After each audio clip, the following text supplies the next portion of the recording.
Hey, more Greek verbs today. And we will start here with apothnesko, which is a verb that means to die. So apothnesko, apothanumai. I think that's supposed to be an omicron there. Apothanumai. Okay, there's a lot going on there that's being contracted into this. There should be apotanesomai, but that breaks down in Greek. You end up contracting. The sigma drops out. The vowels get jammed together, and it ends up looking like this with this circumflex accent because a bunch of stuff is being sort of spoken over, right? So apotanumai, apetanon, second aorist, I died. Apotetneka, I have died. Okay. Here we go. Noseo is to be ill. Opheleo, to help, I want to say. Yeah, that's right. Aporeo is to be at a loss, and a state of aporia is, kind of confusion, I guess you could say. Prontizo, to worry. Katalepo is to leave behind. Prosapto, don't get on my case for not having all the accents on here or not pronouncing, emphasizing the right syllables.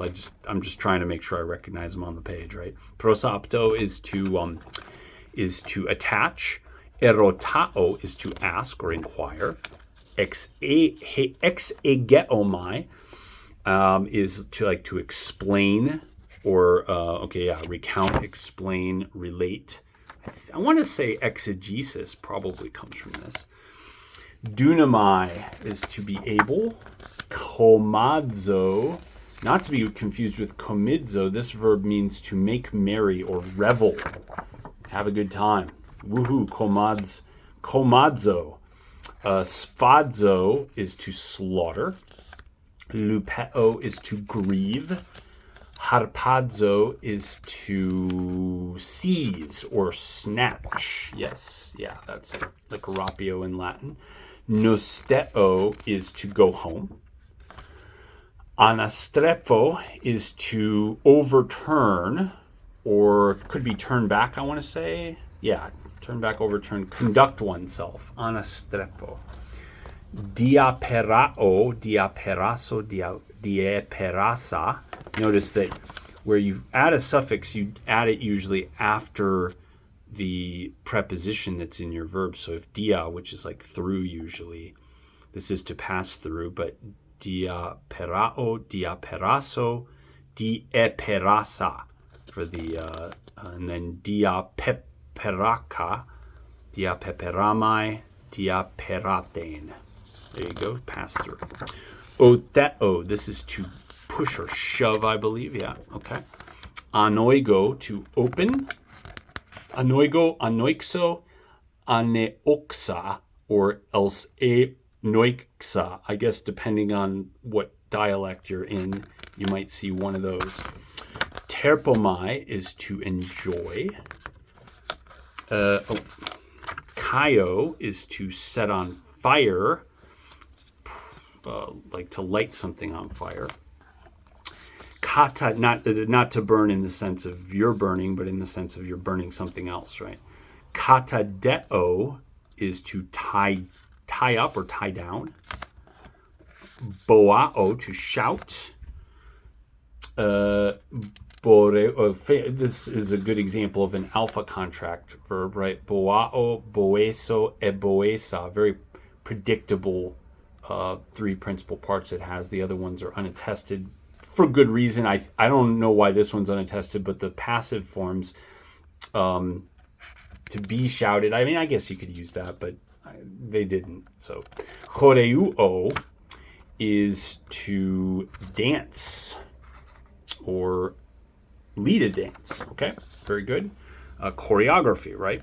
Heiko, to come. Dioko, to pursue. Gignosko, to know. Gignosko, gnosomai, egnon. That's a really weird looking aorist, by the way. You'd probably confuse it with a participle or something, the way it looks there. Egnoka, ignosmai, ignosthein. Okay, to know. Hulakteo, this is to bark like a dog. Fugo, just like in Latin, fugo means to flee, fugitive, right? Hippeuo is to ride horseback. By the way, the word hippos is horse in Greek, and the word hippopotamus is the two Greek words for horse and river or water. So river horse, that's where we get the name for hippopotamus. It's a river horse. Katabalo, to drop. Fluareo, which is to speak nonsense, to babble or blabber.